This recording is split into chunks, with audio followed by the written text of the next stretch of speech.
G'day fans and welcome to Rip It Off the Card. It is raining, it is cold, the weather outside is completely tripe, and of course we're still in lockdown.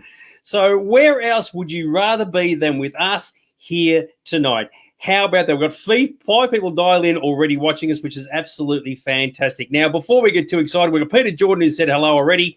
We're up to the 7 people. Mr. Aaron, how are you going, sir?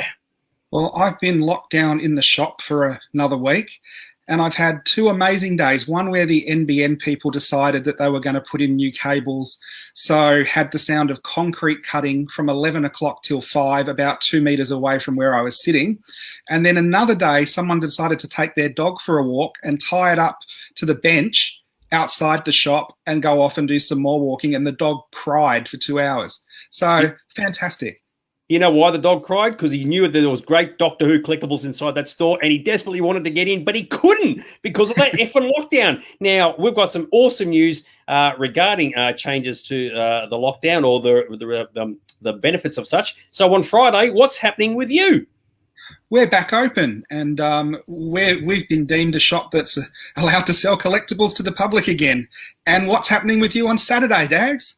I guess I'll just have to hang on, get my ass down there and help sell some of this fantastic stuff. So, yes, for those who don't know, yes, the store will be open again on Friday. This is Aaron's Collectibles. So if you haven't been there before, here's an awesome opportunity to get your ass down there and check it out. Sorry, man, to cut you off. No problem. Yeah, for those who don't know, Dags works here on Saturday, so you can come down and hang out with us.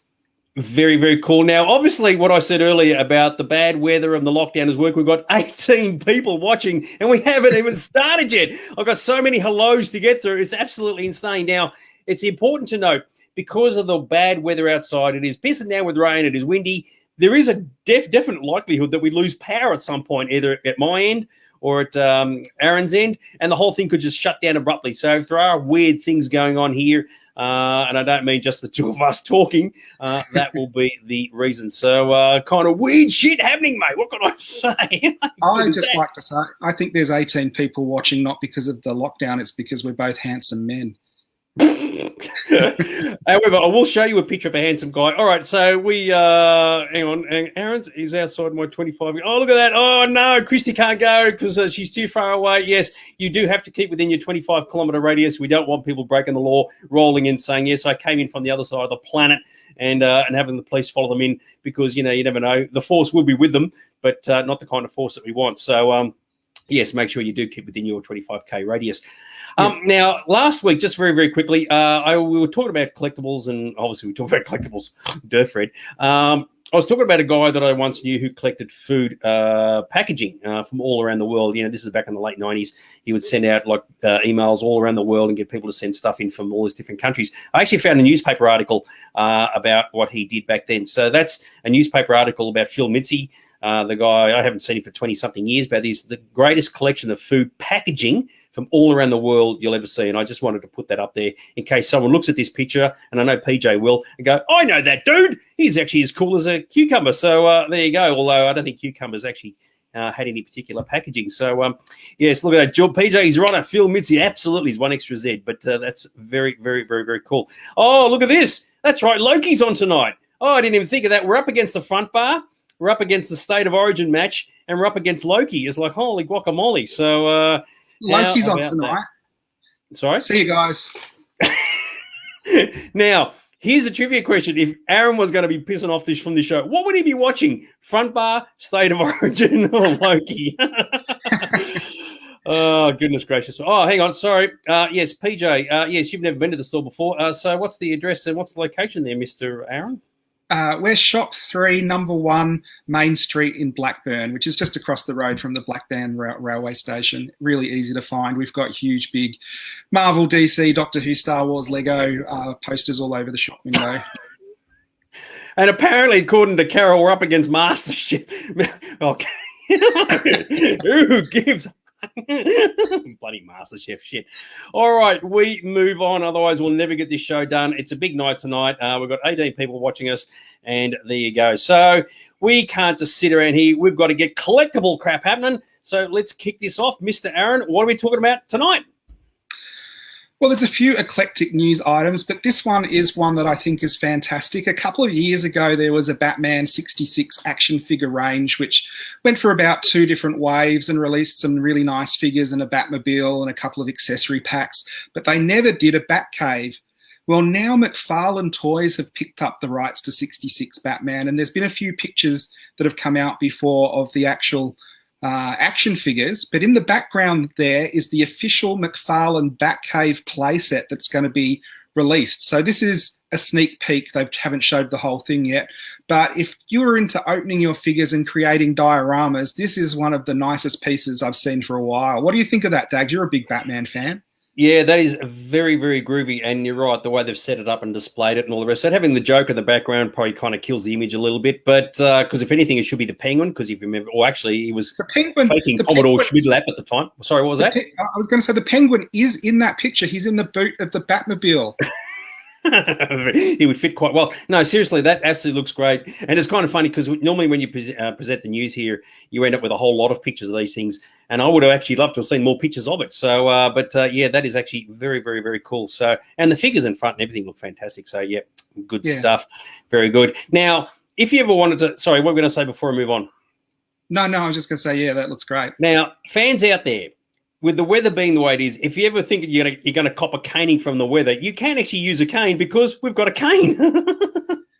So I think everyone probably would recognise this. A replica of Biff's cane from Back to the Future 2 is going to be released, or it is released. It's available. I saw it came up on Zavi, have it in at the moment. And that probably means a lot of stores are getting it. And this is fantastic. And I was thinking about this, and now I realise why Griff, Biff's grandson, wore that waffle iron on his head, because Gramps was always coming up and smacking him on the head with the cane. So it's one of those things I don't think everyone's ever thought about before, but now you can use the cane to clobber all those people that annoy you, or, you know, just do something stupid like Biff used to. So don't buy the cane before you come into the store on Saturday, because I reckon I'm going to cop a bit of a whacking. Here's a question from the Vial. Is it a 1/24th scale Batcave? I'm not sure. It's that they're bringing out the 6-inch figures, and people online were talking about how it'll be really great to use the Batcave for the 66 figures that came out about 5 or 6 years ago. So I presume it would be. There's no picture of the whole Batcave yet, so I don't know if it's just the background diorama and a couple of pieces, or it's a much bigger piece. But I'm sure, because I love 66 Batman, we'll get them in the shop and we'll put pictures up on the page and maybe do another article on it here when it actually gets released or more pictures are released. Yeah, be curious to see how they do all the computers too, and the fact that the Batmobile was on a turntable and everything, and the poles and all that. Yeah, it should look absolutely schmicky mouse. Very, very colourful at the very least. Thomas has said that on his 45th birthday on Friday, but he was going to come in, but it's on a lockdown. Now, when I read this, he said he was going to buy himself a treat and meet you guys. And I actually read that as treat, as in like he's going to buy like something to eat, and meat as in like steaks and, and like snags. And I think, why is he buying meat? And then I realized he's going to actually come in and meet us. So that's okay, Thomas. Even though we age like a good wine, even though we eventually turn into vinegar, we'll still be there in the future. So if it's not this weekend, it can be another weekend. So well, we all enjoy a good wine, and a lot of people come in here and whine about different things. But if you come in on your birthday, we always give you a special birthday discount. So let us know that you couldn't come in during lockdown, and we'll work something out for you, mate. Yeah. People come in on Saturday and whine about how crappy one of the staff members happens to be. All right, so very nice. Back in the future. All right, so yeah, you're right. It could be a meat treat like Schmackos, yeah, because nerds go wackos for Schmacko. So there you go. All right, now a show like this would not be a show unless we got some bloody Doctor Who, and sure enough, it's back again. Where's Greg King when you need him? So a couple of shows ago, I was talking about it had leaked that the next wave of Doctor Who figures was going to be classic figures from the 60s, the Sensorites, the Vord, and a couple of other things. And at the time, it was speculation, but now a actual product has leaked, so we can confirm those rumours. It looks like that list of stuff was true. That's the ones we just looked at were the ones that are being released. This is what they were in the 60s, the big the monsters with the big Mickey Mouse feet from a 64 episode called The Sensorites. So they were one of the ones that were going to be rumoured and have come true. So I think everything on that list is going to come out. So if you're a Doctor Who fan, that's really exciting news. So Greg has gone yay because he's happy, and yet we've actually lost a couple of people, 3 people in fact, after we brought up the Doctor Who thing. So they've said enough of this, I'm out of here. I've got the same reaction as Jodie Whittaker. Good on you. Very, very good. Phil said Kristen, who's the president or the treasurer or the secretary of the Doctor Who Club of Victoria, had her 46th birthday in lockdown last Friday. So happy birthday to Kristen, speaking of Doctor Who things. Now, did you want me to move to the next picture, or was that it for this? That was it for that. It was just quick news this week, wasn't it? Very good. We like them quick. All right. So there's a couple of people watching who've never watched this show before. So you're probably going to have to explain what this is about that's coming up. That's our eBay section, which is always very popular with a lot of fans. So this is a section where we take a look of what's sold locally on Australian eBay, and we have a guess at the prices. Usually the prices are quite surprising for the item that we show. Everyone can put their guess in and see who gets the closest to the actual sold price. And if you come into the shop, Dags will give you a prize on Saturday. Yeah, it's one night out with me, and then if you get second prize, it's 2 nights out with me. Exactly right. All right, so guess what the item sold for. So there's actually sold on eBay, and feel free to put in your prices, and we'll see. You don't win anything, you just win like some really good bragging rights. Now, typically, Ange Keane is on the show, tends to get at least 1 or 2 correct every week. He's in the zone when it comes to guessing figures, and even last week he was putting in some real bullshit numbers, and he actually still won one. It's just ridiculous. So there you go. So and typically Greg King says $2 for everything and never wins a single item. Well, we have actually had a couple of items that went for $1, but even then that didn't work. So give us your answers, kids. All right, so Gavin has kicked us off with $2,300 from Gavin. All right, so Emily, good to see Emily back again, is at 400. Angie's with us tonight, so he's at 100. Carol said 560. Matthew said 26. PJ has said 5. Now, remember, guys, don't look it up don't Google it, don't eBay, don't anything, just take a punt, okay? So that's part of the gag on this. William has said 150. Oh, shit, hang on, it's going too fast. 745 for Thomas. Good old Joel, who got a couple last week, actually, is at 200, so good to see Joel again. Philip has said 1,000, and Mark has said 600. So there you go. What do you reckon? Hasbro Star Wars 2008 loose Lord, I can't even pronounce that, whatever. I say Joker. I said the word Joker there, and I just thought straight away of Batman's Joker. Mark was last, I think. So Joshua has, 125. I think it's Malaval, as in malevolent or something, and it's from Joker Squad Legacy, which was a series that came out, well, in 2008. It says there in the title, but it is quite a hard figure to get. If you are a person who tracks down different and unusual Sith, that is quite a hard one to find. Or, in my opinion, complete and utter tripe. So there you go. All right, so 125 for Joshua. James has said 400. Rob has said 350, and the Vial, who never lets me down, 1138. Absolutely fantastic. All right, so this completely crappy figure, complete tripe in my opinion, but hey, some people might think it's rare because it says it's rare, so therefore must be worth something. And I agree with you. And there we go, $200. How good's that? And look at that, Joel's on the money straight away, 200. Money there, so that's pretty good. Anything you want to say about this? I'll just check some other answers, see if anybody else got. I think Joel was right on the money with that one, so that was pretty good. How's that? Kicks it off. Look at that. On the go. Right on the hammer. Look at that. So, yes, well done, Mr. Joel. You're the proud owner of a completely crappy figure that no one gives a shit about. So, there you go. All right. Sorry, what was that? I was just laughing for your enthusiasm for that figure. It's like the Jackson character, was it, from one of the comics? Yes, the bunny rabbit? Yeah, it's like, complete. I know what you're going to get for your Christmas bonus. All right, we move on. Let's get into it. Here's a really interesting piece. This is Nintendo Game Boy, but it's a Star Wars edition, and it comes with a couple of different items. So it comes with the outer sleeve, the actual Game Boy, and then the Star Wars game, which is really, really cool. So for anyone who doesn't know, Nintendo releases Game Boy, but they also do a lot of special edition ones where they brand it with like Pokemon or anything really. And usually that's just to get a lot of extra people who might not usually buy a Game Boy to buy it. And usually on the secondary market, it also means they become more collectible because they're limited edition. So we've seen this before with some of the Game Boys that the price can be much more for the licensed ones than just the standard Game Boy. So how much would you be paying for the Star Wars edition Game Boy?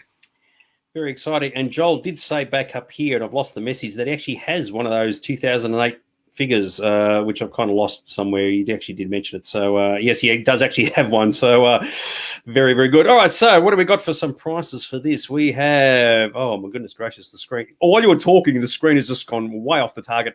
All right, so Matthew said $6.95. Ange is at $5,000.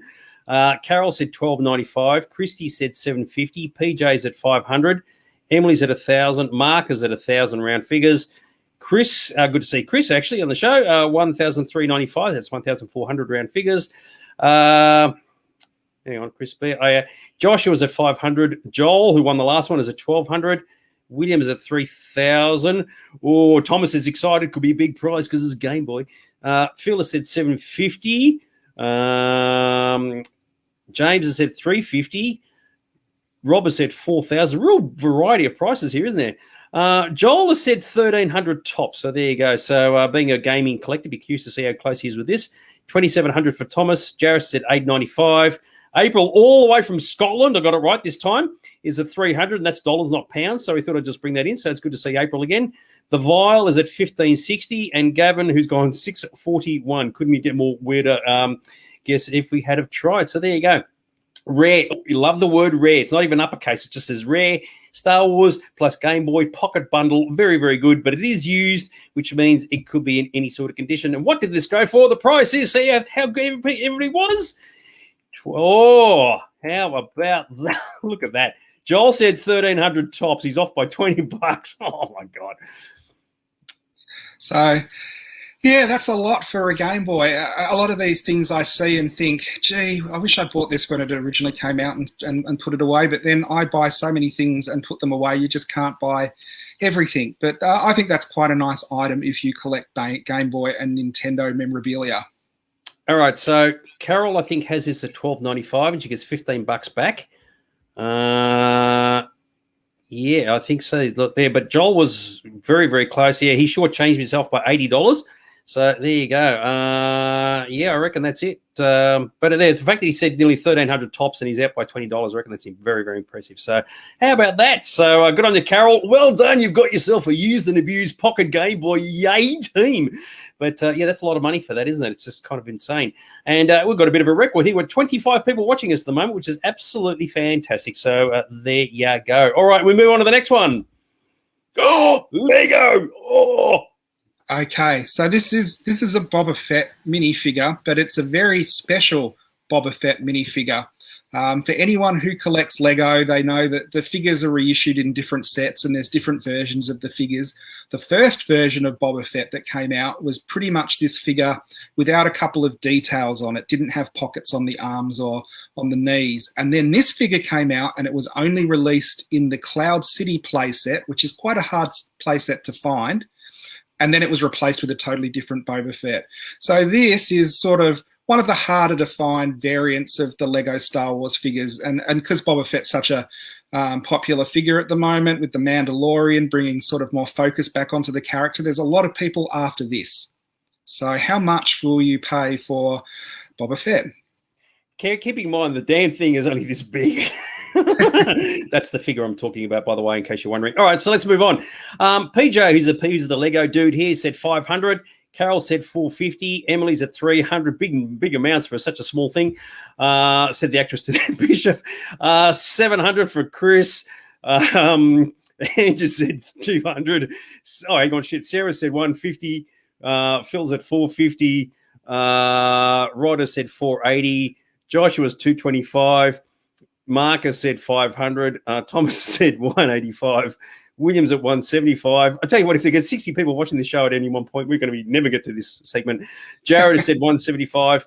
Joel said 1,150, so he's gone for some big numbers. Matthew said the force tells him it's 600. Yeah, well, that's fair enough. Jared's at 176. Gavin is at 503. Joe is at 720. Rob, good to see Rob again, 1,200. April from Scotland has said 1,200 as well. James has said 60. The Vial has said 630. And you know what I'm missing? A bloody Greg King $2 bid. What's the deal with that? So there you go. Oh, goodness gracious me. So that's absolutely insane, isn't it? So there's a lot of big... No one has said, oh, yeah, it's just there's cheapest chips. It's like, what the hell? But because of the photograph, it really makes quite large, but it's only like this big. So anyway, yes, apparently it is very, very rare, as has been mentioned. So, and as PJ said, it's worth it just for more than the set alone. Oh, how good is that? So let's find out what the price was for a bubble fat. How much do you expect to go for a minifig? He was $1,200. $1,200. He's only that big for crying out loud. Right on the nose with that one. That is very interesting because it's one of those really weird things with Lego where you can pick up this set complete for about $1,000. But if you take all the figures out and sell them separately, you get about $2,000. So that is a really, really rare thing, but it's I'm not lying. That's absolutely true. It's one of those things that can happen with Lego, and that Boba Fett can consistently goes for about $1,000 or more. So we got both Rob at 1,200 and April from 1,200 were the winners on this one. So you're going to have to do your best. Get him, Dad. Get him to work out who gets what. Dags, I have a question for you. I'm someone who opens stuff and you're someone who doesn't open stuff. If you knew opening your set and taking it apart and selling it individually would double the value of the set, would you do it? Only if you were planning to sell it. But if you're keeping it as an investment, and to be fair, hang on, I'll just get rid of this. Keeping it as an investment does mean you're planning to sell it. Yeah, you're right. And psychologically, the brain always says, oh, it will be worth more tomorrow, the next day, the next day, the next day. If I was doing it as a collector, no, I wouldn't. But if I was buying something with the sole intention of reselling it later on, then yes, I would. But it would go against my normal programming to do that because, as we've seen even in your store, people walk in and go, oh, they see something loose and they know that if something was still boxed, it would be worth more than it is loose, as I just repeated myself. But yeah, if you're buying to sell, absolutely. But if you're buying to collect and to say, well, I want this to be the last one of its type on the planet, the last box set, then no, I wouldn't. But yeah, it's a tricky one, that's for sure. Not nice aside. Carry on. Very, very good. Okay, so hang on, what do we got? Okay, so I agree with you, Mr. Vile. That is absolutely ludicrous, isn't it? So if for a non-Lego person, that doesn't add up at all. And April, all the way from, can you hear her crying from Scotland? She's as happy as Larry. So there you go. I can hear the back. And here we go. Mark is now going to start tearing apart his son's Lego sets to sell them all. So very, very good. All right, we move on to the fourth one. Here we go. Here's another rare, hard-to-find Lego figure. This one is Han Solo in carbon, and what you can't see there is you've got the carbon block, and when you flick it over, the other side, there's a little Lego Han Solo figure that you can take out. Now, this is interesting because it says there's 4 available of this and 6 have sold. So that means this is a good selling figure, and you can see at the top it comes in a couple of different sets. So maybe not as rare as the Boba Fett, but maybe it could be. Who knows? And as Jabba found out, it makes a very nice decoration when it hangs on your wall. All right, so Sarah has said 800. Carol has said she's taking lessons now. 4,500 from Carol, and she's gone the way down to $5. Even I don't think it's going to sell for $5, Ange. PJ said 1,000. Emily has said 1,200. Joel has said 1,000, and he's got it too, by the way. So there you go. So you could be sitting on a bit of a gold mine there. Joshua said 750. Christy said 950. Rod said 200. April is at 750. She can sell the Boba Fett one to pay for this one. Thomas has said 900. Carol said 560. Phil said 1250. Gavin, I'm just going to round that up to 690. Jared has said 12. William has said 1,500. Rob is at 250. Matthew said the booby prize at 40. Very good. And Mark has said $11.50, and the vial is at 241. So there you go. Once again, it's only this big, kids. So you can spend the money and then tell your other half that you spent nearly $2,000 on something like this, and it's absolutely insane. And Jared said you could literally buy this for $10. So there you go. Maybe it did go cheap. We'll have to wait and see. All right. So the Lego Han Solo and Carbonite minifigure, it's got all the numbers there. Yada, yada, yada. It's very, very exciting. Yes, exactly right. And the price went for $1,000.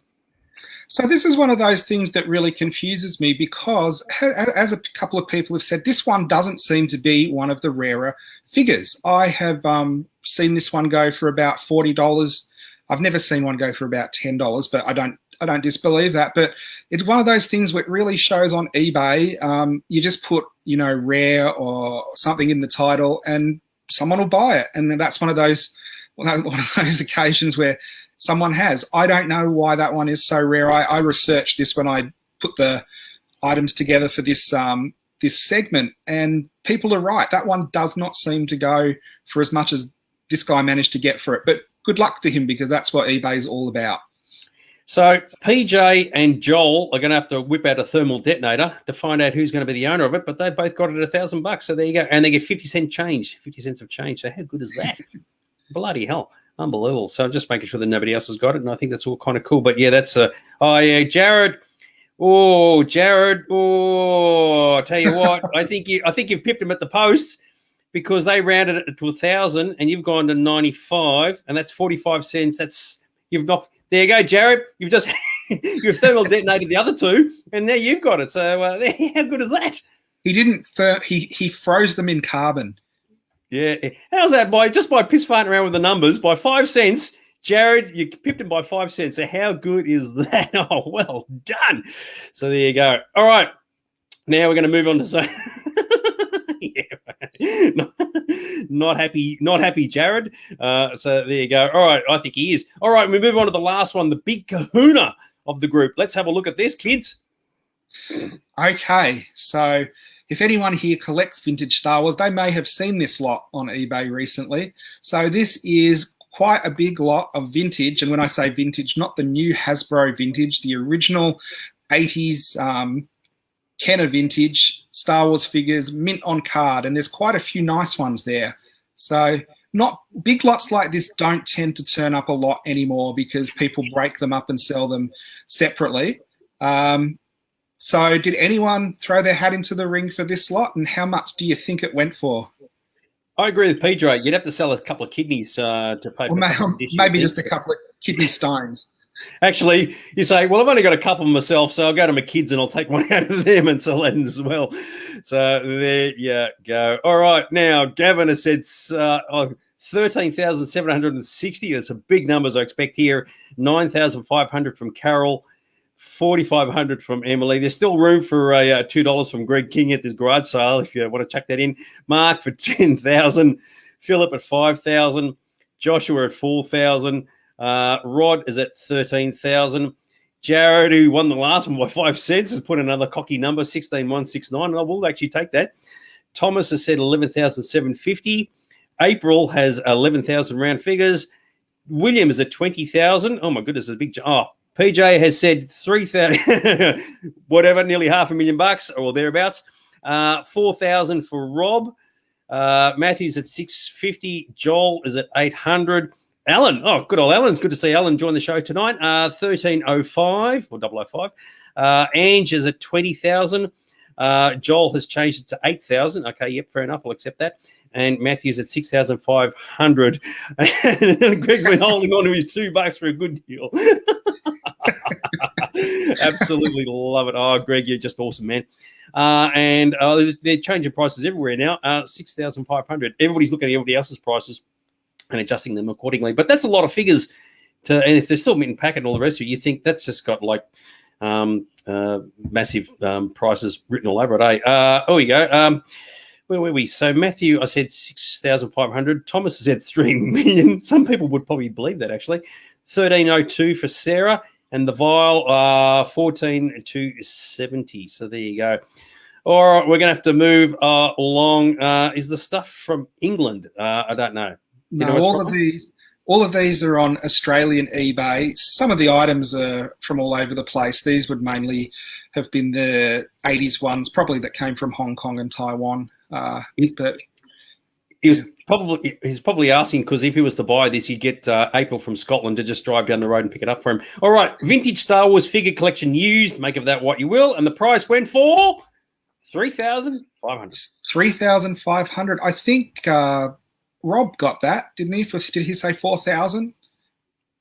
Or is there a closer one? There's a couple. So anything you want to say about this while I do the search? Yes, that was a steal. That was about $100 a figure. And this is an example where someone who doesn't know Star Wars sells their collection and doesn't do any research about what they've actually got. When you read this auction, it was basically the description said, this is my childhood Star Wars collection. I've had it stuffed away in the garage for 30 years. My kids want to buy a dog. This is the price I need to buy the dog. And they put it up at a buy it now price of $3,500, and the auction lasted about 2 minutes. Yeah, even I got to say, I was quite surprised. There's actually two winners for this. Rob is one, and Joshua is the other one. So you guys get to split it up between the two of you. How good is that? That's still quite a good haul of vintage Star Wars figures, that's for sure. So cool, Ruzi. There's something I actually just wanted to check here before we move on. Yeah, that's right. I meant to show you this. For those who didn't pick up on this one, the 1,280. But if you look over here, it went for 71 bids. Now that's an auction to go completely psycho over, isn't it? 71 people bid for this, or it could have been two people just against each other. But how insane is that? Bloody hell. Yeah. Very good stuff. Hang on, I'll just get down my buttons here. Make sure there's any last comments from anybody. Yes, you are right, Jared. Wow, for two reasons. One, wow that it went so cheap, and wow that they were even offered up the way they were. And you are right, I think, Aaron. Yeah, someone has just said, look, yeah, we just need to get this stuff out off our hands, and that would be. But that does prove that you can still find good stuff on eBay, even though 1 million people are looking and refreshing all the time. So there was one lucky person out there that got that, and I hope it was someone who enjoyed it and isn't just going to resell it all. But that could happen as well. So based just very, very quickly on what you saw, what do you think you would have paid for it had the option presented itself? I would have probably paid up to about $8,000 for it. Okay, cool. And I reckon you could probably have got between $16,000 and $20,000 for it. Yeah, that's what Rod has said, actually. So there you go. And Rob, mate, you're upsetting me, mate. Yeah, you don't open it, mate. Just what are you doing to me, son? So there you go. All right, so this actually brings us on to, we've got 23 people watching at the moment. We actually sort of had a couple more through the discussion. It's our feature presentation. And this is actually an audience's request.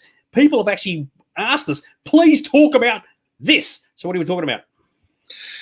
Today we're going to do one all about Doctor Who. No, Star Wars. So we're talking about Star Wars, and everyone's, I guess, not everyone's, but I guess a lot of people's favorite era of Star Wars before the prequels and before the sequels, collecting Star Wars from when it originally came out up until, you know, when the first wave of films and merchandise kind of stopped coming out and wasn't so popular anymore. So Star Wars before the prequels and before the sequels. What could you get? Before the internet.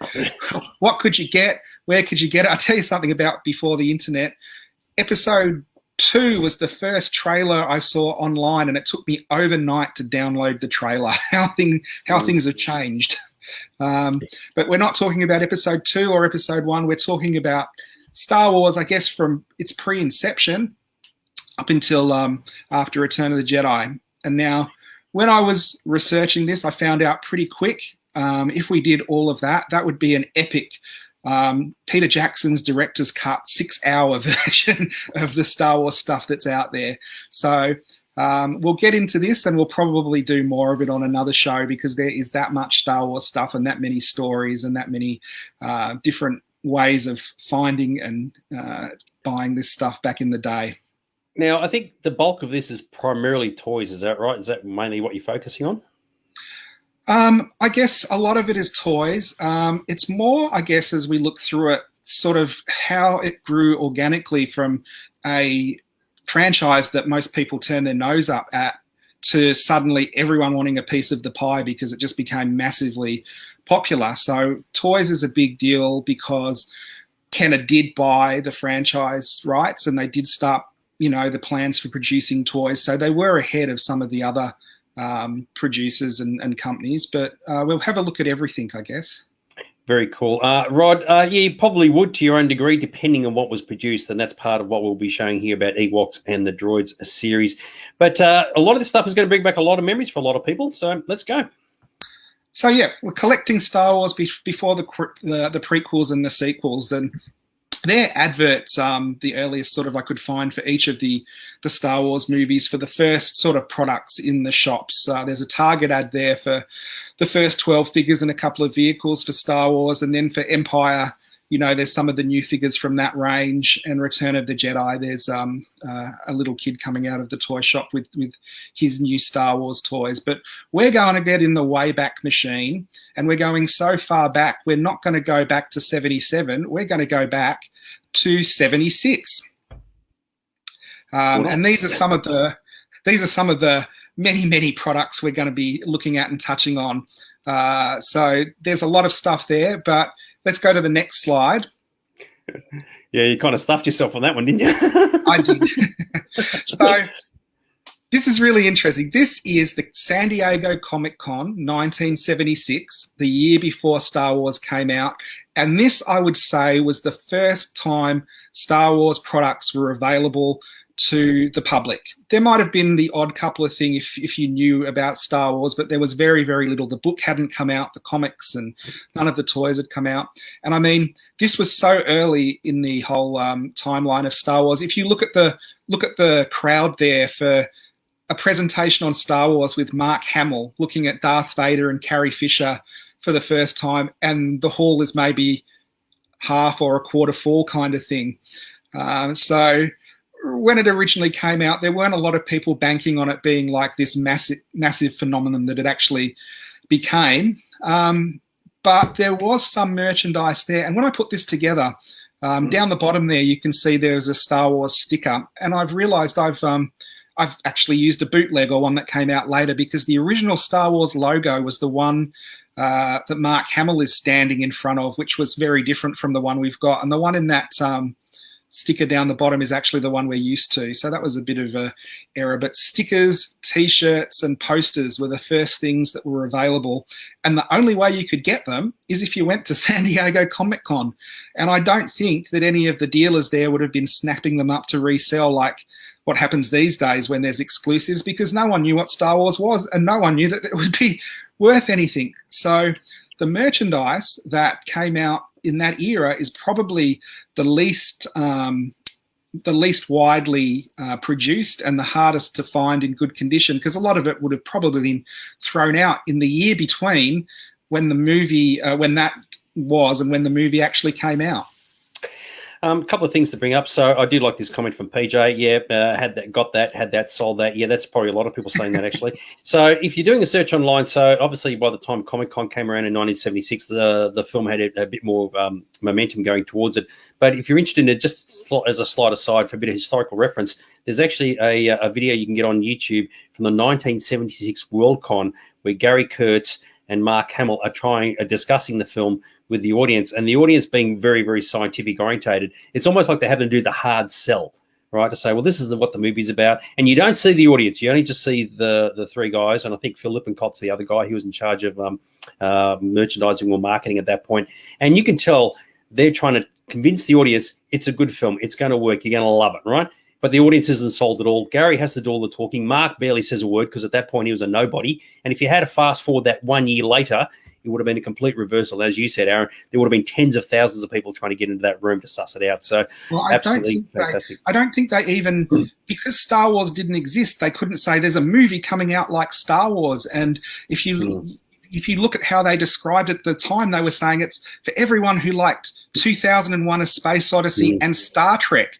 And that's, you know, the closest they had to describe it to the audience. And when you think about it, it isn't that close to 2001 at all. Maybe the special effects are sort of on that level, but it's a lot faster. And then Star Trek, I guess you've got the action side of things, but I don't think the audience knew what they were in for. No, exactly right. So with Comic-Con, things were starting to change. And here's another picture of that as well. So, yeah, here's some of the early merchandise that was available at Comic-Con. You've got a couple of the T-shirts. They came in white and a lovely lemon yellow. And then you've got the poster at the end. And apparently the poster was popular, and there was only one per person that you could buy that poster, and that is now one of the most sought after and rarest posters to find.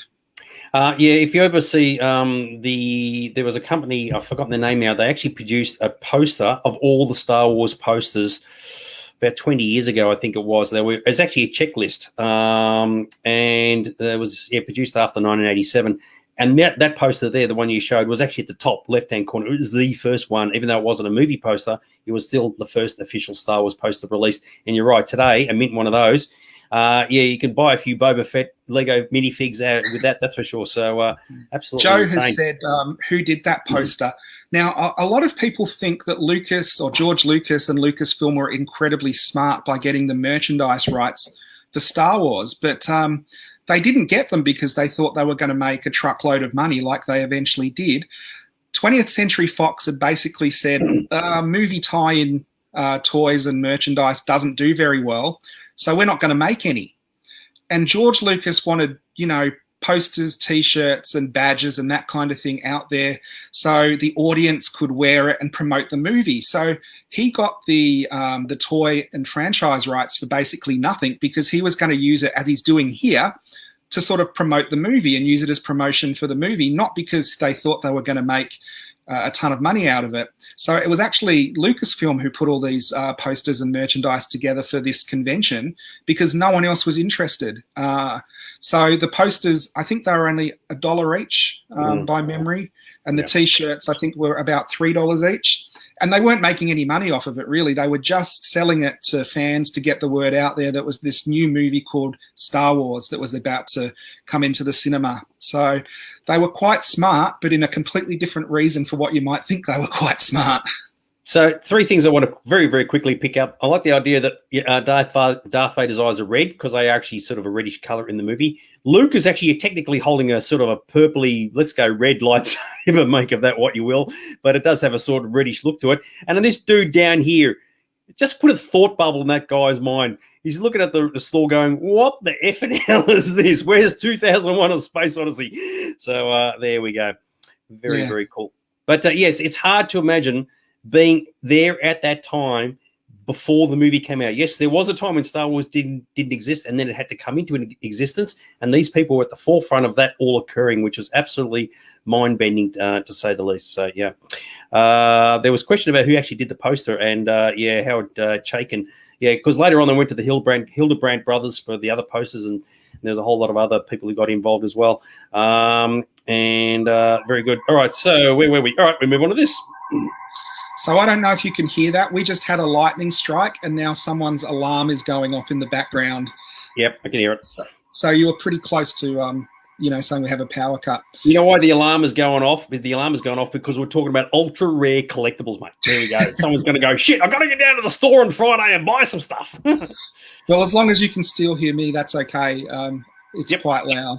But, okay, so after the convention and before Star Wars was released, they changed the font of the Star Wars logo to the one we're seeing now, and this is the second Star Wars poster. And it's interesting because you can kind of see that this came out on a reflective yellow, reflective silver paper. So it was quite a striking poster.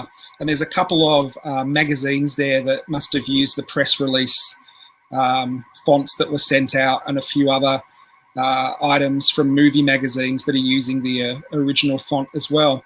Now, George Lucas wanted this changed. Dags, do you know why he wanted the logo changed? Actually, until I checked it out today, I didn't know because the W could be misread. And when you look at it like that, it does look pretty terrible. So I'm not surprised, but please explain. Yeah, he said people wouldn't actually read it as Star Wars. They might read it as Tar Wars or not know what the W was or something like that. So that was why this came very close to being the Star Wars logo that would have been on everything, but it was changed at the last minute. So on the next slide, we'll see it was changed to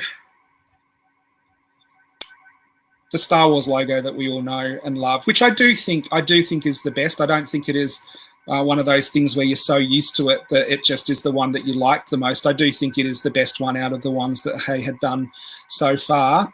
And what we're seeing now is the very first couple of Star Wars items before the movie came out that sort of got released. So if you wanted spoilers, you could go into the bookshop and you could buy the Del Rey Star Wars paperback, which came out months before the movie.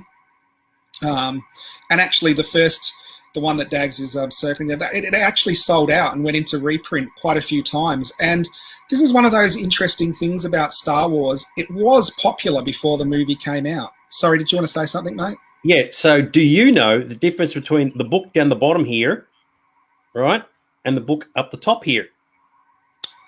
Well, that top one's a hardback. Okay, and why did they produce the hardback? For libraries. Well done. That's exactly right. So for those who aren't aware of it, the novelisation, everybody thought the novelisation here came out was the first one, but actually the novelisation came out before the film was released. And they didn't actually have any production footage, so they actually just put this together. So a 1976 copy of Star Wars, whether it be in the soft cover, which is this one here, or the hard cover, which is the one up here, they're actually, I don't know if they're necessarily worth a lot, but to collectors, they have a lot of intrinsic value. And the hardcover is actually quite hard to get, especially in good condition, because they did go to libraries, and of course, they didn't get treated very well at libraries. So, there you go. The hardback first edition is very hard to get a non-ex-library copy because, as you said, when you're buying a book just to read, most people will go for the $2, $3 paperback and not the $20 hardback. So they mainly went to libraries. All right, so I've got a few things I've got to point out here. There's a couple of comments. I will get to the comments, everybody. So in the posters you're talking about, sorry, I'm just going to make sure I don't click on the wrong one. In the poster you're talking about, when they had the 10th, this one here, the 10th anniversary poster when Star Wars was 10 years old in 1987, they did actually produce a 10th anniversary poster replicating the style of this. So it was actually in Mylar, as was mentioned earlier. I think, PJ mentioned it was actually made of Mylar, and they produced a silver one and a gold one. And the reason why they did that was to replicate the style that's produced here. And of course, they produced it with the American release dates and the English release dates. And if you get the English release date one, it's worth a fortune because they didn't make only a bare handful of them. And if you got the Australian release date one, you're damn lucky because they never actually produced it. That's right. I was going to say, it's like what Australian release one. So here we go. So PJ has mentioned about the comic that came out and still had the Jabba scene in it. Yeah, I think they only cut that out right towards the end, actually, when the film was about to come out. Gavin still has it, which I think is referring to the hard copy books, which is kind of cool. And yeah, PJ's right. It was Ghost written by Alan Dean Foster. If Gavin's still got it, imagine the library fine he's going to have to pay when he takes it back. Yeah, exactly right. And Carol still has the paperback one as well. I remember because I never knew the 76 version existed. I only just knew the 77 version. So when I did see the 76 version, I go, oh, that's different. Where's this from? And when you check the date, first printed in 76, your brain just goes nuts. It's like, bloody hell, who would have thought that? So, but yeah, very, very cool. And then Star Wars came out. And guess what? I think with hindsight, we know it was a little bit of a hit. And it was maybe more of a hit than people realised that it was going to be. So there we have the opening weekend for Star Wars. There were crowds everywhere. It always surprises me that Star Wars was an instant hit. It wasn't word of mouth where people went and saw it and then it sort of built up. The very first sessions from when it first opened were instantly sold out. So the public had a better idea if the movie was going to be good than I think the filmmakers. It's funny because I saw Star, because I was around in 77. I was 10 years old, so I was the target audience. I actually saw the movie because my friend told me about it, not because I'd seen the ads for it or anything in the Boy, the Girl, the Universe trailer. It was actually my mate from primary school said, oh, dude, you got to go. I didn't say dude, but he said, you got to check it out. It's the greatest thing in the entire universe. And that's the reason why I went and saw it, because at 10 years old, I wasn't necessarily a dyed-in-the-wool sci-fi fan at that point. So I actually can't say word of mouth is what made me go and see it. So there you go. Well, that's probably the same as me because I went and saw it when it originally came out as well, and I was younger. I was only in prep when it came out, and I just remember everyone had seen it. So if you didn't see it, you didn't have anything to talk about with them. So can we see Star Wars? Can we see Star Wars? Can we see Star Wars? And we went and saw Star Wars, and then my parents regret taking us to see Star Wars because I've collected it the rest of my life. So, the downward spiral, eh? Exactly right. So very, very cool. But yeah, it will be one of those things that's like in history, where were you when Kennedy was shot and 9/11, whatever. But you can also say, do you remember the first time you saw the movie? And I've written articles about this, so I've got like an absolutely rock solid, vivid recollection of my first time. But without having to go into great detail, but do you actually remember it like really, really clearly?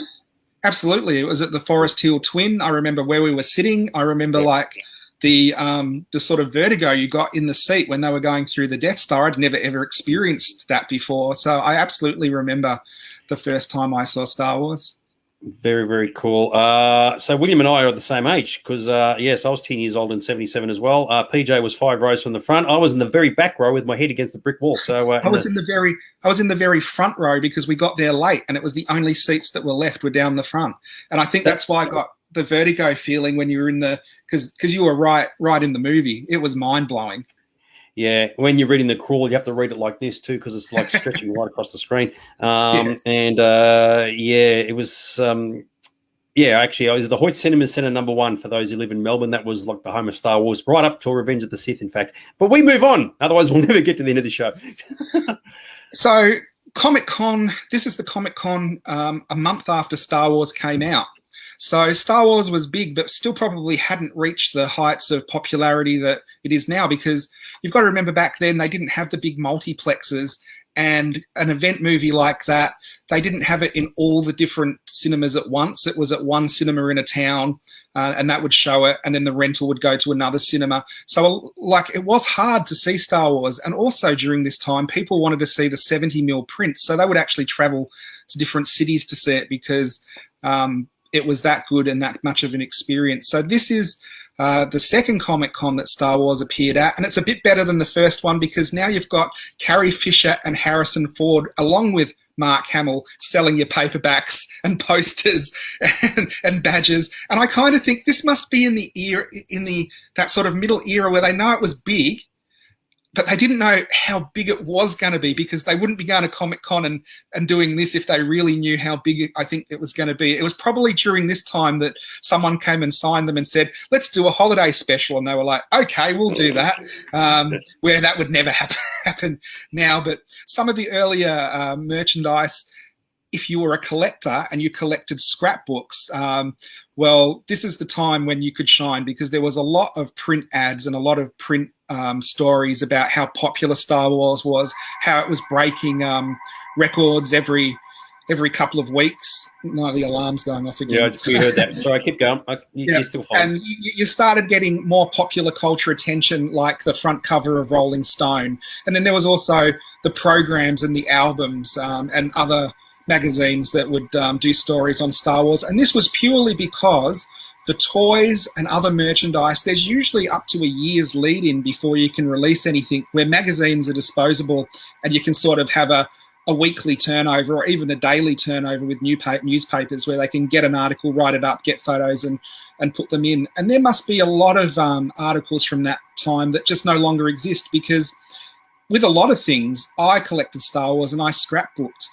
But it wasn't, people who saw it the day it came out weren't going to start scrapbooking the following day. So I think a lot of the sort of local articles and things from that era must be quite rare. And if you find a scrapbook or you scrapbooked in Australia, people are really after that stuff, because finding the local content is really, really hard.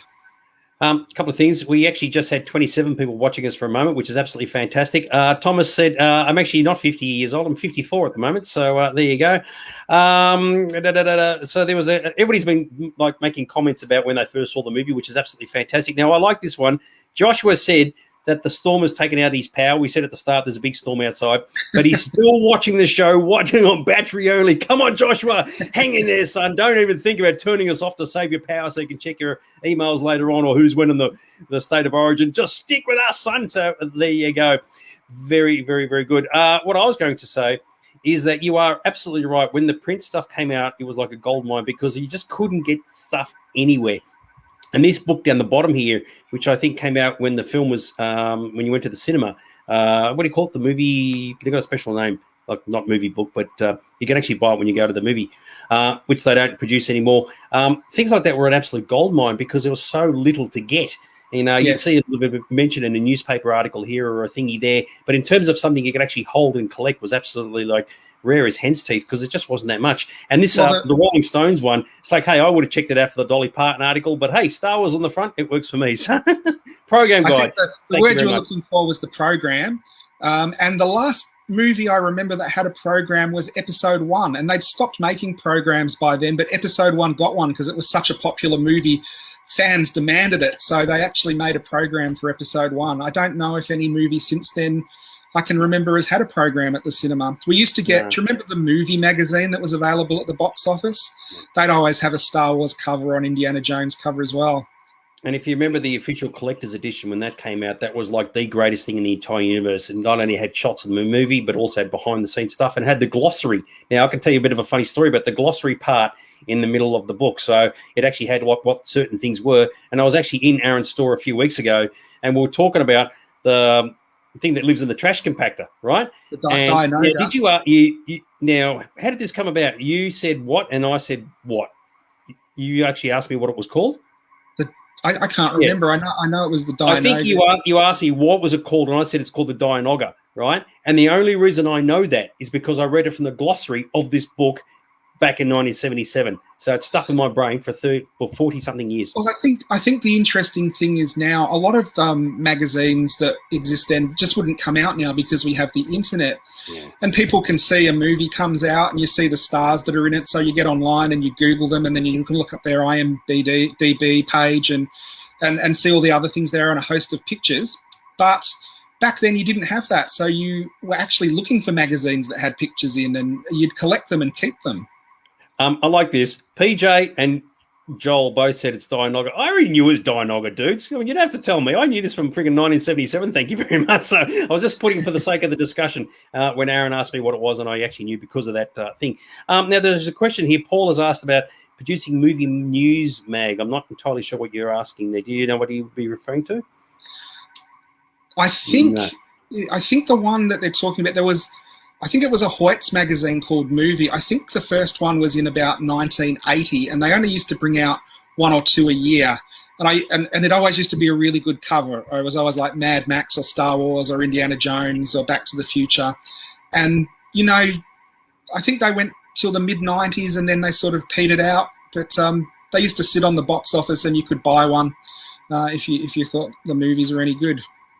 Yeah, of course I would. Thank you very much. Damn straight. All right. So, yeah, back then it was great to just – because you had to go around places to see things, right? There was no internet to check out, and, of course, like overseas orders, that just didn't exist really. So you just had to run around the shops and see what was coming into your letterbox in terms of junk mail and all the rest of it. And then, of course, about 1978, this happened. Well, I think everybody knows the story of the Star Wars figures, how – they shopped around the different places to try and get people to buy the rights to make Star Wars figures. They went to Mego, they went to Mattel, they went to a lot of big companies, and no one was interested because space films don't sell, or it might have been science films don't sell. But Kenner was already looking for a science fiction line, and they were already thinking about doing a science fiction line. And I think it was when Charles Lippincott went with the concept art with Ralph McQuarrie's X-Wings. They actually saw it and thought, this is actually what we were looking for. And their main issue was if they were going to produce a action figure line with vehicles, that the vehicles that they were being shown were too big to be made for sort of the 12-inch G.I. Joe or Mego figures that were around at the time. Now, Kenner had another series of action figures. They weren't really action figures. They were just toys for little kids. They were Kenner's Little People, and they were basically the size of Star Wars figures. And so they decided if they made Star Wars action figures at this size, then they could make vehicles that would be at a cheap enough price that kids could, collect all the figures and get the vehicles because they wouldn't be too expensive. They weren't taking too much of a risk on it because the license for Star Wars wasn't very much at all. In fact, they'd cut it down, and they'd cut it down because no one was interested in it. And they were already gearing up to produce a science fiction line themselves. And this way they had all the designs and all the characters and didn't have to make any of that up. So they said, yes, we'll make Star Wars figures. Star Wars is out in May. It'll take us about another year before we can get anything out. And of course, everybody knows the story of them selling the empty box where Star Wars hit, and kids don't want to see a movie in May and then get the figures for it a year later. They want to get the figures straight away. So Kenner sold an empty box, which was basically the early bird kit. So you could go to the shops and you could buy a display stand for your figures. It came with a couple of stickers, and it came with a certificate saying that you would get the first 4 Star Wars figures as soon as they were released. Now, Kenner thought they could produce them in a year. When Star Wars was a massive hit, they really wanted to try to get it released for Christmas, because obviously Christmas is the biggest toy selling period of the year. And I think people started getting them in January if they had pre-ordered the early bird kit. So they did pretty good in getting the toys onto the market. So apart from, the books and the magazines that came out, these were the first sort of signs that Star Wars toys were looming on the horizon. So I would have been, as a kid, we didn't have that in Australia. By the time sort of Star Wars is in the cinema, I think the toys were already on the way. As a kid, I don't know if I'd have been disappointed getting an empty box with some stickers, but when I was a kid, I used to get some crappy gifts and think they were pretty amazing. It's a lot different from now, so I'd have probably been rapt that I was going to get the first Star Wars figures when they appeared. That must have been the Doctor Who figures that you got. It's kind of funny because, at the time, who knew where this was going to lead, right? Now, this is one of those things. If you take a trip in the Wayback Machine, go to Children's Palace or Myer or whatever, when they first started putting these things on the shelves, and you'd be going, 4 decades from now, where are we going to be? So there you go. Unbelievable. Very, very cool. You'll be 4 decades from now, I can put 35 of these on eBay and get $3,500. Yep, and you are right, Mr. Vile. There is actually a documentary called Plastic Galaxy, which I think you can sort of find around a place on Netflix and various other places. There is a lot of good documentaries now on Star Wars. There's The Toys That Made Us. There's a Star Wars episode and a few other extras on some of the DVD releases. You're right, Gavin. Kids these days expect so much more. And I can actually tell you a story, and I love sharing this story. This actually happened in Aaron's store, where a guy came in with his young son. His young son was about maybe 8 to 10 years old, and he saw a big Y-Wing fighter toy in Aaron's glass cabinets down the back there. And he actually said to his son, he's like, we'll say his name's Johnny, right? Hey, Johnny, this is what I played with when I was your age. How fantastic is this? And little Johnny was not even remotely interested at all. He was just like, yeah, whatever. He just cut the father's heart up like you wouldn't believe. Kids don't have the interest in something for as long anymore. If I took my son to see Star Wars and he goes, this is the best movie ever, and I had bought toys for him in May and put him under the bed to give to him at Christmas I'd have pulled him out and he'd gone, why did you buy me these? I liked Star Wars months ago. Like now, like what kids like is a lot more transient and follows the times, because everyone's got like electronics on their phone, and kids all have to be into the same thing. Fads don't last as long. They can be gone. Yeah, exactly right. But anyway, so from there we move to this. So here we go. Before we got the Star Wars figures in the shops, we got the ads for the Star Wars figures. And here we've got some ads for the stuff coming up in Star Wars that will hit the shops really soon. Really soon, because it was Target advertising it. This is an American Target ad. There's not much from Australia from this time.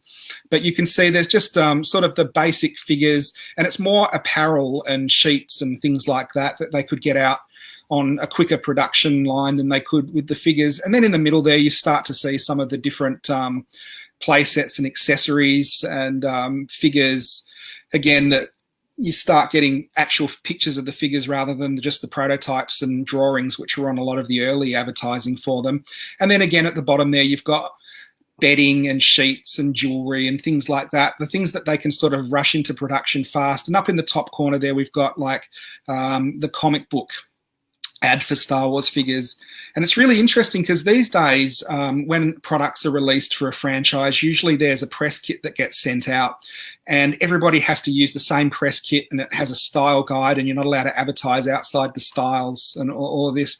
Back then, you could obviously see Target had a house artist that did the advertising for Target, and it didn't turn up anywhere else. And Marvel had the Marvel comic book illustrators, and they did the advertising, and it didn't turn up anywhere else. So it was a much more diverse way of advertising stuff. And I think it was better because if you read a Marvel magazine, you find Marvelized versions of Star Wars figures appealing to you. And, you get a much broader range of styles of advertising back then than you do now.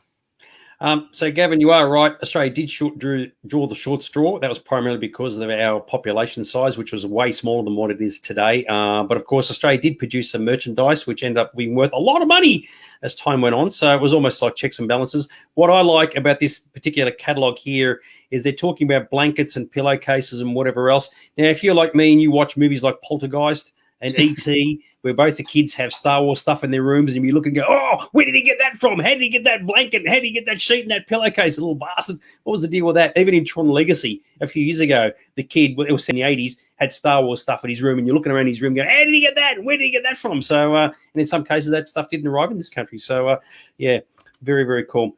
But, yes, you can see, as Aaron said, there's a lot of stuff now starting to come out, and if you're in the right place at the right time, you could, yes, be absolutely grabbing a bargain and having a whale of a time with it.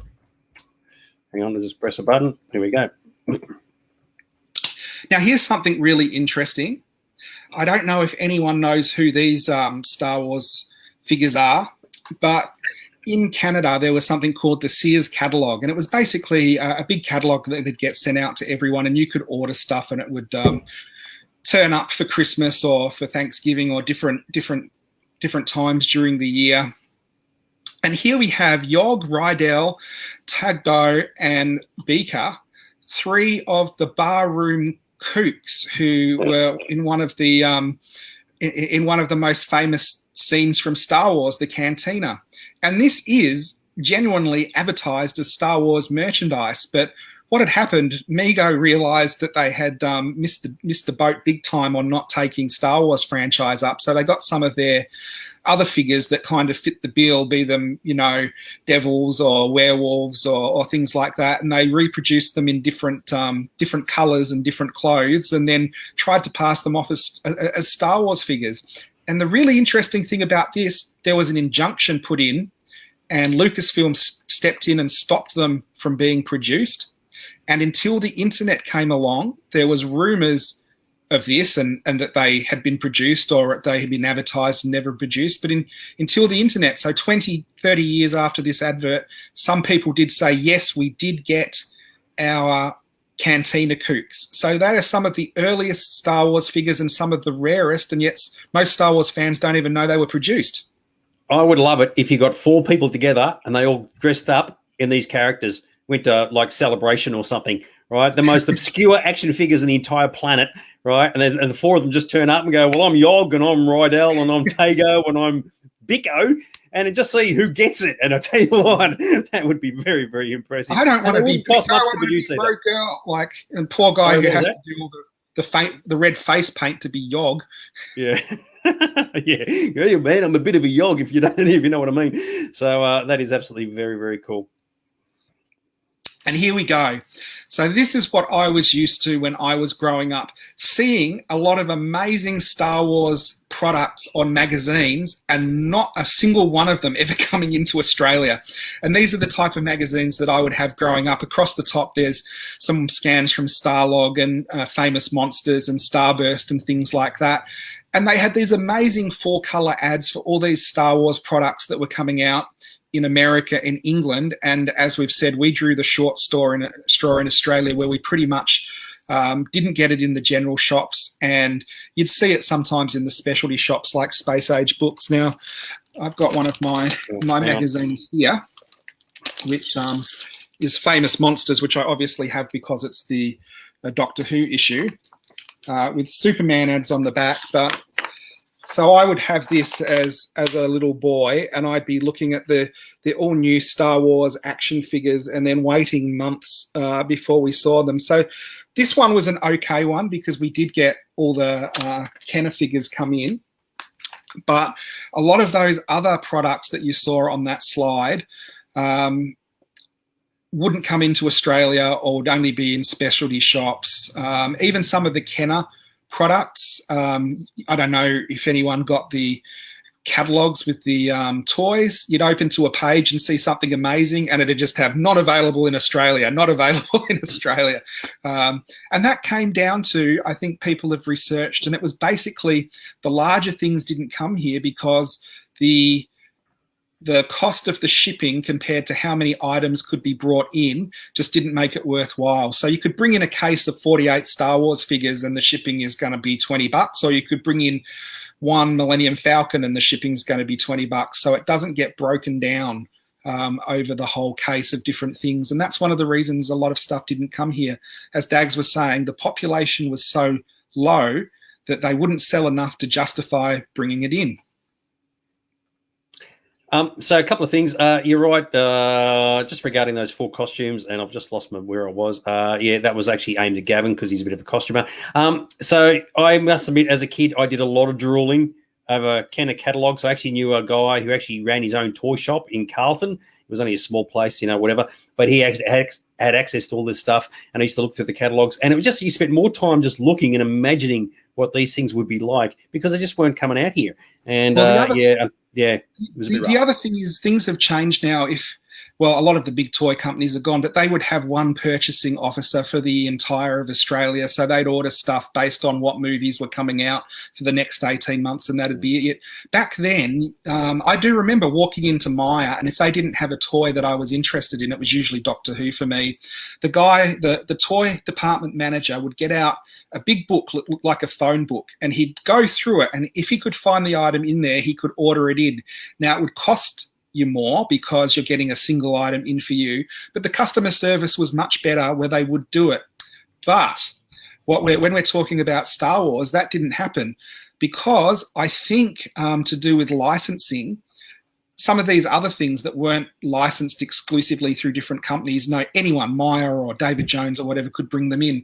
But Star Wars was brought in through Toll Toys. And if Toll Toys said, no, we're not bringing it in, Myer would ring Toll Toys and they'd say, that's it. Myer could not then source it from outside the country and bring it in that way because then they're going around Toll Toys as licensed. So customer service was much better then to a point. And if Toll Toys weren't going to bring it in, then we weren't going to see it. So this is where we have this issue where Dags was saying with his friend who collected different food items, where it was good to have a buddy overseas or relatives overseas that you could nag and get them to send you stuff. My funny story is my nan.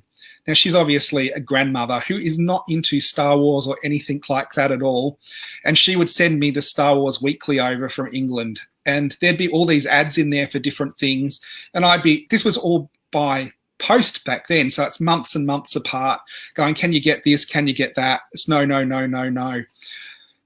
The difference between England and Australia and America, when you got free figures from cutting out the proof of purchases, here, you cut out the little circle proof of purchase and you could send in for a figure.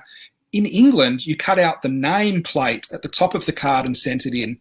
So I'm trying to write and explain to this little old lady in England, I'm cutting out the name plates for my Star Wars figures because I've seen in the magazines that you've sent me, if you send them in to Pally Toys, they'll send you free Star Wars figures. It took about 3 or 4 times, but eventually I think I got about 12 of the Emperor because I went through all the backing cards and cut it out and sent them all in. So there were different ways to get this stuff if you were dedicated enough. But that's a little bit down the track. And patient as well. So, so it was never easy and it did hurt. And there were some things that we just, never saw in this country. And as a result, until you went overseas and you went to collectors' fairs overseas before the internet, you go, oh, my God, this is one of these things. I've never seen what it looks like in real life because it never got released in our country. So, but some things did get released in our country, not much. But the Americans, funnily enough, were all chasing after. But that's another story. So there you go.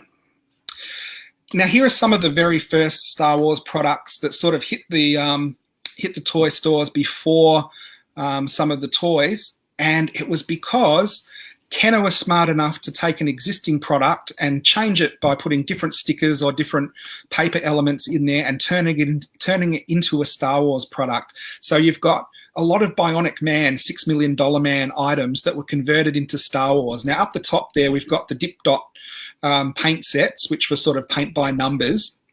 And you've got the Bionic Man one, and that's been changed into a Star Wars one. I actually think below that, the Star Wars toothbrush kind of worked better as a Star Wars product because they gave a blue and a yellow blade, which were kind of meant to represent the lightsaber blade and hilt. With the Bionic Man, I don't know what that was meant to be, but it kind of Yeah, but it wouldn't have worked because if you're using the $6 million man toothbrush, every time you want to brush your teeth, you go. So yeah, so it's one of those things where all the plastic parts exist. They just have to put a different paper insert in, and some of them were quite ingenious. One of the Star Wars items I've never had is up the top middle there. It's the X-Wing Aces targeting game. That was originally the Aerial Aces barnstorming game, and they changed it to a fighting the TIE fighters and with the X-Wings at the Death Star kind of thing, which I think is quite smart. And then on the top right there, you've got the CB headset radio receiver, which they changed into a Star Wars version of an AM radio. And again, as a kid, I never had that, but I would have been a bit disappointed seeing, Luke sitting at the gunner station and looking all cool, and then you get the headset he had, and it's just a radio. I mean, it doesn't have a lot of play. It doesn't have a lot of play value. Beneath that, you've got the Star Wars vans, which were originally just sort of these hotted up vans, but they put Star Wars pictures on the side and changed them to Star Wars vans. And here is one of those things that I think is a bit of an urban myth. And until I was researching this, I did not realize this. I always thought the Star Wars Cantina was an adaptation of a Western playset. But no, it was actually Kenner used the Star Wars Cantina to do a Western playset after Star Wars. So Star Wars was used as a second-hand sort of template for things as well. And also the mail-away display stand was used for a line of fashion dolls for girls. So you can see there's the Star Wars display stand in the middle there, and underneath that in the pink picture. So you can see at the time that a lot of toys were recycled, and this was purely for the production of the actual parts to make the toys, because in toy production, to make a new toy is very expensive. But if you can adapt an existing toy, all the tools and the tooling has already been done. So you save maybe 80% of the production costs. So the more of that Kenner could do up front, the more money everyone would make. So that was probably, sorry, go ahead. Oh, yeah, sorry, you just finished what you're going to say? So it was probably good for everyone who was after Star Wars stuff at the time, because if they had to make this stuff from scratch, maybe some of it might not have happened. They were just using stuff that existed to get products out. But it probably wouldn't have been worth the cost to produce it if they were just doing these items from scratch. When I was saying about in the catalogue, looking at stuff for hours on end, the vans, I just dreamt about those vans, over and over and over again for years and years and years. I eventually did get to see them in America, but it was like, oh, they are just so cool. And spent more time looking at the pictures than anything else.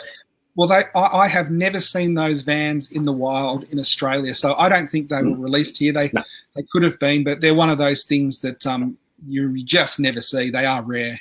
No, they didn't get released here. Now, about the toothbrush, PJ said he had the toothbrush. What's interesting is, once again, they got the yellow one, because, if you remember from the original action figure, Luke had a yellow lightsaber, even though in the movie he certainly didn't. And you go, all right, well, maybe they've just copied off the action figure for the lightsaber being yellow.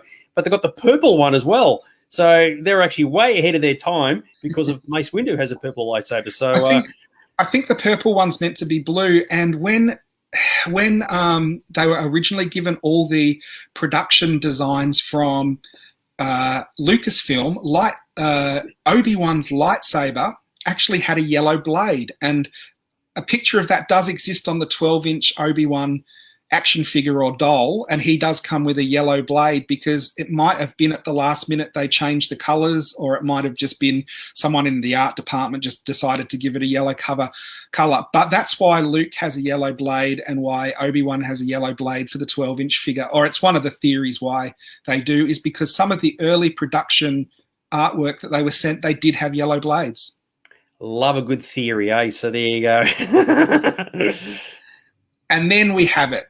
Star Wars actually big time hits the toy shops. And this is all pictures from Macy's, which is the big toy store in America. I couldn't find anything locally. I guess this would be the equivalent of the 6-story Myer in the city kind of thing, where you go up there and as a child you're just blown away because of the amount of product, and it's like you look up and it's piled to the roof and there's everything you could ever dream of. And I know a lot of people go, oh, if I had a time machine, I'd go here and I'd go here. Is it sad that I would probably go back to Myer Toy Shop and go and look at the Star Wars display and go, wow, all the bubbles are still clear and all the cards are still in mint condition?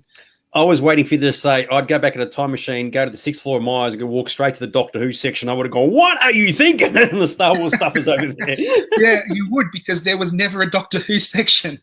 Yeah. Go with a joke. But, yeah, I like what PJ said. Yeah, he's just died and gone to Macy's. Yeah, exactly right. And I think we actually tried to find pictures of the Myer 6th floor, and I think you did some research and contacted Myer head office, and they just don't have any references at all. Is that right? Yeah, I don't know if I was telling you, I said on the show before, I contacted Myer, and they didn't even have pictures of all of Myer's windows. So they were like, no, we don't have pictures of this, because there was actually a big Star Wars exhibition there in the mid early 80s. And I thought they'd have photos or some reference of that. And they did have a publicity department, and they were very nice to me. And they basically said, oh, we get asked this occasionally and we don't have anything at all. So that's quite sad. In previous lives, those people used to work in the BBC and whatever, scrubbing old Doctor Who videotapes. But, so that's the kind of mindset that has going for it. So, yeah, unbelievable. And here we go. Here are the first 12 Star Wars figures released. And the demand for these, even though they were releasing hundreds of thousands of them, they were selling out, and Kenner could not keep up with the demand. So you have the original 12 releases there of the Star Wars figures. Everyone, I think, would know they're called the 12 backs because they have 12 figures on the back, and there's only 12 to the set. And in the middle there we have the Kenner marketing for them that would have gone out to toy departments and to different companies to show you how you could display them and the different figures, and a little bit about all the figures and how they looked. So this is how my very earliest memories of Star Wars was not like this at all. It was going into Venture and seeing a whole lot of like Tusken Raiders and Death Squad commanders and none of the good figures at all. And I remember being really excited because I went into Kmart and there was a C-3PO, because much like today, all the popular figures went fast and all the other figures that weren't as popular kind of were peg warmers and would get sold when your aunts and uncles were looking for a birthday present but had no idea about Star Wars. So they'd go, what's a sand person? I guess that's Star Wars, we'll get it. Can you imagine the scenario back then of being given the Death Squad command? You go, who the hell wants this dude? You're just on the screen for 1 second as he's pushing the button to blow up bloody Alderaan. What's the deal with that? And of course, these days, a 12-back version of him is probably worth tens of thousands. Well, the crazy thing now is, if I said to you, I'm going to collect all the Star Wars figures, I want to collect one of each one from the original run, you wouldn't think anything of it. Back then, if I said to my friends, I'm going to collect every Star Wars figure, they're like, that's impossible. You're nuts. No one collects every Star Wars figure, because it wasn't that mentality back then where people collected Star Wars figures as a collection. There was a nice checklist on the back of the cards, which you could sort of mark off the ones you had. But people didn't have that mentality where you collected toys as a collectible. You collected the ones you liked to play with, and you got given some at birthdays and stuff. But no one set out to I can't say no one, because a few people did, but it wasn't like today where, stuff comes out and all of us go, we're going to buy every single one and we've got to get online and order them. So it wasn't like that at all. And I know, being an obsessive kid, I just mystified a lot of toy shop owners where I'd be going, and I want this one and I want this one and I have to get every single one and they'd just be like, what am I dealing with here? Kids aren't like this. And Star Wars at that time wasn't a adult collectible. And if you were sort of an adult and said, I collect Star Wars figures, people would be, okay.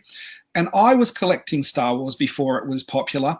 People might remember Just Collectibles here, originally ran by George Zack. And when I was originally collecting Star Wars, he didn't have Star Wars stuff in stock because he said it wasn't a collectible. And I used to see him down Camberwell Market when he was buying stuff for Just Collectibles. And he would say to me, if you go up to this level and down this aisle and ask these people, they've got a whole box of Star Wars figures. Because he was just he thought 60s stuff was collectible, but current sort of couple of years old stuff hadn't moved over into sort of that collector's realm yet. So if you were collecting during that time, you were sort of, one of those people, like a bit weird, not like a cool collector like we are these days, right, Dags? Absolutely, because that'll help you pick up the chicks. So Rod, said the Death Squad commander should have been Tarkin, and as we've discussed before, Peter Cushing said no, they couldn't use him. So you think they could have picked another character, but they didn't, and the Death Squad commander is the dude we ended up with. But Hasbro played the long game. They waited for him to die, and then they released him. Absolutely fantastic. All right, so we're going to move on. And here is some colour pictures from back in the day. This is, again, unfortunately not local, but here's what some of the biggest Star Wars displays looked like back then. And one of the pictures I found is quite interesting. In the top left-hand corner there is the Palitoy or Toltoy's cardboard Death Star. Now, I remember growing up, me and a few of my friends thought there was the full Death Star. And we had the half one, and we'd seen in a couple of shops that there was a full one, but we couldn't find it anywhere. And it wasn't until years later that I found that one of the displays they used in toy shops was two of them glue-gunned together to make a full Death Star.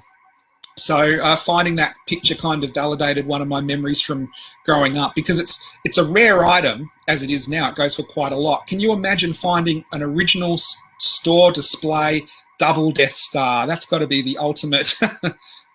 What you do is you get the two versions, you stick them together, but then you repaint the lower level to be something completely different, like a different part of the station, and that would just freak everybody out. They go, oh my God, where do you get that bit from? But yes. What I like about this is that clearly when this store was selling, they knew stuff was in demand. Like if you look down here, there's all the Jabba dioces there, and there's like multiples of everything there, multiple X-Wings. So it's not just like one where they would stack it back up. They've actually got side to side as well. So, and even down here, the Rebel transporter and all that. So, yeah, this setup would have made kids drool. There would have been, like, they would have had to have had a bucket on the floor. Even for people like us, we would have been sitting there just, yeah, whatever. And as adults, it's a different sort of scenario. But as kids, it's all just pouring out of your mouth, and the tongues would be just like dragging on the carpet and everything. I'd be just horrible. But it's what it was back then. So there you go. Yeah. Well, this is more of your Death Star. Yeah, so we're talking about the Death Star. This was one of the first items released, again, because it was cardboard, so they could knock them out fast. There's a Toltoys version and a Palitoys version. There's a New Zealand Toltoys version that is even rarer, which has like a tray like a board game to open it rather than a box, which I've never had. So if you ever see one of those, pick it up. And again, there's a closer picture of the double Death Star that they use to advertise at some shops. I love this comment from Thomas saying he'd like $1 for every time you and I both say the word Star Wars, or the words Star Wars. Actually, we could retire on it as well. So how good is that? So there you go. Very, very cool. But so even I remember seeing this in the store, and I thought, oh, that's absolutely fantastic. So we should set up a Patreon page, and every time we say Star Wars, someone puts $1 in, and we can get you a new shirt. Yeah, it'd be just this one turned inside out. So there you go. Very good. Yeah.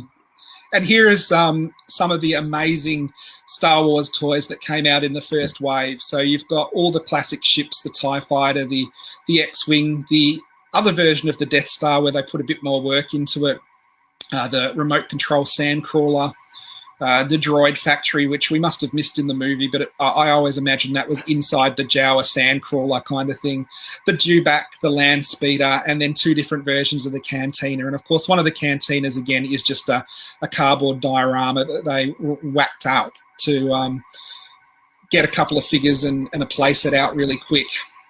So here's a picture for – imagine this, kids. Like, as a child, you go, well, I have no money, I can't afford it. But Freddie down the road is able to buy, his mother bought him the Death Star space station. Do you reckon that kid, little Freddie, would be the coolest kid in the entire planet? Because that Death Star space station looks so good. What do you reckon, eh? Well, I had a big Star Wars collection, and I wasn't the coolest kid. I just used to get hit for it.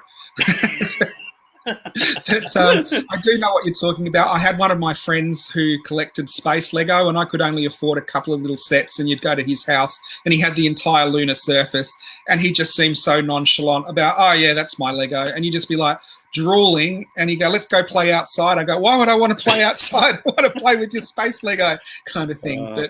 But yeah.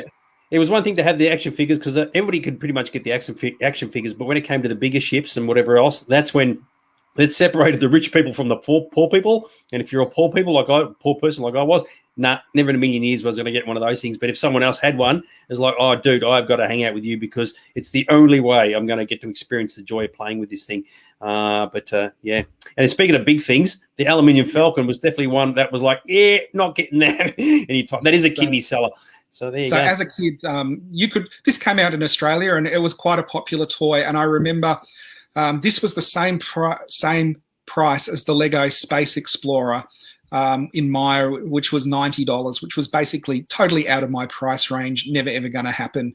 I have seen catalogs where it was a lot cheaper at other places though, so I was obviously shopping at the wrong place. But we've got the original Star Wars Millennium Falcon in all its glory that made a whirring sound and had smuggler compartments and a training ball and clicked when you put Han in the gunner station. Down the bottom there, you've got like a frame from the advert for it, and you've got some other pictures of the advertising and a Return of the Jedi instruction sheet that would have come with the ship to tell you where to put all the stickers and how to put everything together. So that, I would say, not just for Star Wars, but in the history of toys, is one of the best toys ever produced that represents something from a franchise. Sorry, finish. Go on. I just think there are some toys that come out, maybe Castle Grayskull is another one and things like that are classic toys that will always be beloved. Very good. With the Return of the Jedi instructions for the Millennium Falcon, actually shows you which dish to break off. There's only one dish, but when to break it off because that happens in the movie. Gavin has asked about could the cardboard sets be re-released in plastic? There probably wouldn't be a demand for them now. And, of course, they didn't do them at the time purely for cost purposes more than anything else. So because to actually manufacture something in plastic is a lot harder than actually just do it in cardboard. So, and if the cardboard sets worked, sorry, I just want to finish this. There's actually some fan sites where if you've got the original sets, the things that's always missing is the cardboard bits. You've often got the base and the cardboard bits is missing. And there are some fan sites that have designed different play sets that you can use for the base. So you might have an old cantina and you can get a different insert for the back that you can then turn it into a different vintage looking Star Wars play set. And they're very, very cool and very, very well done. All right, very, very, very groovy. Yeah, sorry, I was just going to suggest that, there's probably replicas and other versions you can get, but at the time, I mean, kids wouldn't have known any different, cardboard, plastic, whatever. So we've got a few more slides before we wrap up the Star Wars section, and then we'll probably end the show. So don't run away, kids. We've still got a couple more exciting things to go, and this one is definitely going to float your boat, fans. So if you want to take collecting to a whole new level, if you collect these days, you can get the 12 backs and you can get the loose figures, but trying to find the multi-packs is really pushing it. They're very hard to get. When I was growing up, these were released in Australia and there are Toll Toys versions of them. My brother and I got one each, and my parents threw out the packing, which is quite a shame because the packing's probably worth a whole heap more than the actual figures. And then down the bottom, I have never ever seen them for sale, but apparently in the Sears catalogue there was a 12-figure set you could order, and it came in that box with the first 12 figures, and then there was a 9-figure set that you could order that was the next 9 figures that sort of completed the Star Wars line. Now, I have never seen them for sale. I do not even know what they would go for if they hit the market. Very, very rare. And yes, up the top there's the collector's case that if you opened all your figures, you could put the figures in the collector's case.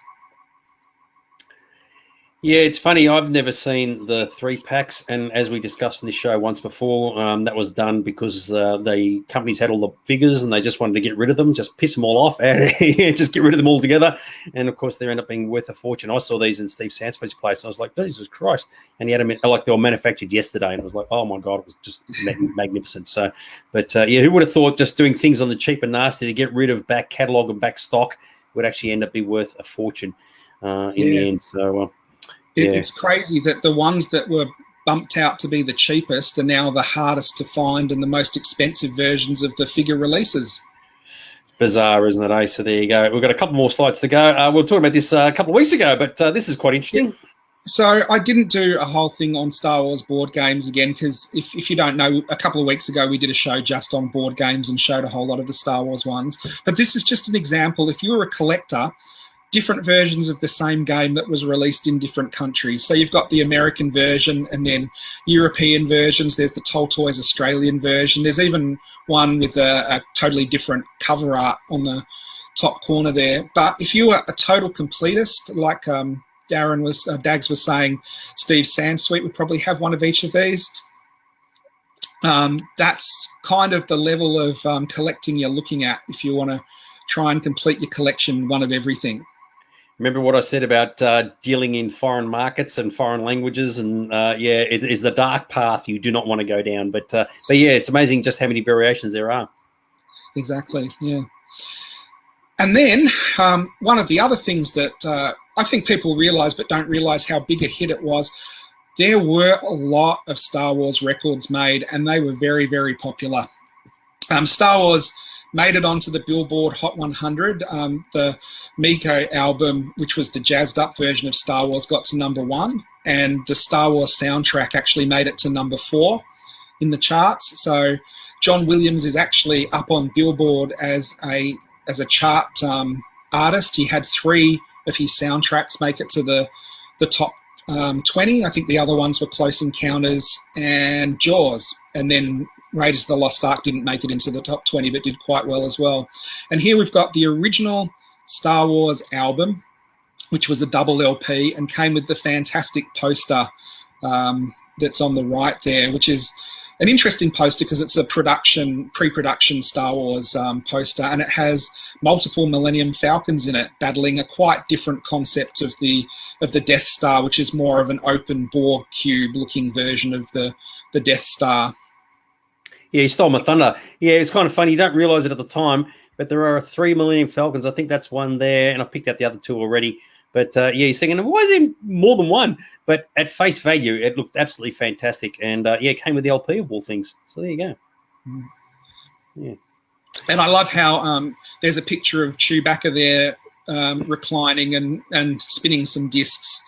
And then, of course, there's the maestro himself, John Williams. But I think everybody who owned these soundtracks played them to absolute death, and I would certainly be one of those people.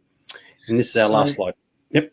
Okay, we skip to the last slide here for tonight, and it just shows you the amount of Star Wars records that were available. We could do a whole show easily on Star Wars records, and there's an 8-track down the bottom there, different versions of the Star Wars theme released by different bands, the official version, and then disco versions, and then other versions, and then there's the Talking Records for Kids that was the story of Star Wars and the story for Empire Strikes Back. But I've brought in one which is my favourite, which isn't strictly a Star Wars record, but it's an Australian record by Polydor. It's Red Alert on red vinyl, which has such amazing songs as Funky Town, Moscow, and I Was Made for Loving You, right alongside Empire Strikes Back. So that's one of those weird curios that turns up when you're collecting, where you think you've seen it all, and then in the sort of compilation albums you get like the disco version of Empire Strikes Back along with Kiss and other hits of the day. I'm sure a few people out there probably have that, but that was one of the albums that I always thought was pretty cool. Well, it's very funny you should mention that because, as you know, or some people might know, I was involved with a lot of Star Wars conventions in my time in Australia with Star Walking. And one of the panels that we used to run, I think it used to do it with Jeffro and then later with PJ, was about Star Wars rip-off albums, the different varieties of music. And some of them were good and some of them were just complete shit. But, you know, it is a way to cash in. Now, Miko wasn't one of the more famous ones, but there are definitely others. Jeff Wayne is a classic example, and there's a few others. Even with the artwork on the LPs had to be changed to bypass the 10% rule of the copyright and all the rest of it. So, absolutely. Sorry, go on. Sorry, just show one more slide because it wraps up the records. And there's an interesting story. Hang on. Oops, sorry. Yep. You Yep. mean this one? No, the next one. Well, the next one is a completely different one. That's that. Oh, okay. I must have missed one. There was a slide on there that had the Star Wars Christmas album. No. No. Okay. What you're talking about with Jethro is really interesting, because I don't know if you'd remember the convention with Anthony Daniels. Yeah, where- multiverse. Yeah. Yeah, Jethro put his hand up and said to him, one of the best things you've ever done must be the Star Wars Christmas album, where you've sung the what do you get a Wookiee for Christmas when he's already got a comb? And it is one of the few times I've ever seen Anthony Daniels lost for words at a question at a convention, where he was like, why is this person bringing up this song from the past? It was obviously a project he got roped into, because he's quite protective of C-3PO and tries to do his voice in everything and not let anyone else do it. So, well, the funny thing is, like, the Christmas album may not be much chop, but the artwork of it with R2 and 3PO with Santa Claus and the Christmas thing is very, very sweet, and there's no denying how good that is. But yes, there is actually, getting back to the original point, a lot of different music that came out at the time to cash in on Star Wars. Some of it was good, some of it wasn't so good. But yeah, Jeffro, myself, and PJ, that used to cover it off on a regular basis at our conventions, which was very, very cool. Now, we actually had more to cover off, but we're now heading to 20 to 10, so we're actually 10 minutes over time, and we don't want to have to rush it all through. So we're going to cut this off now. We've got 17 people still watching. And we're still on air, so the storm hasn't knocked us out, and hopefully, I think it was Josh's, whoever it was, their battery is still going and they're still watching us. So we're going to probably continue this on either next week or the week after, which is very, very cool. Is there anything you wanted to add in before we start signing off? No, I just I think, yeah, this topic, it's really an expansive one that can go on forever, and we've got lots and lots of stuff to still look at. We've got like gum cards and apparel and all that kind of stuff. So if you've enjoyed what you've seen tonight, come back next week, because there's a lot more Star Wars stuff from that era that we're going to be covering. Very, very cool. And most importantly, it's here. Make sure you go and pay Aaron's store a visit starting from Friday. The doors are finally open after a couple of weeks of shutdown. So, and if you want to see my ugly head, I'll be there on Saturday as well. Yay team, party. I'll sell you a deal. So there you go. Come in, talk about the show, and we'll have a really, really good time. But in the interim, make sure you keep your collectibles mint in box. Or rip them off the card. Bye. Bye.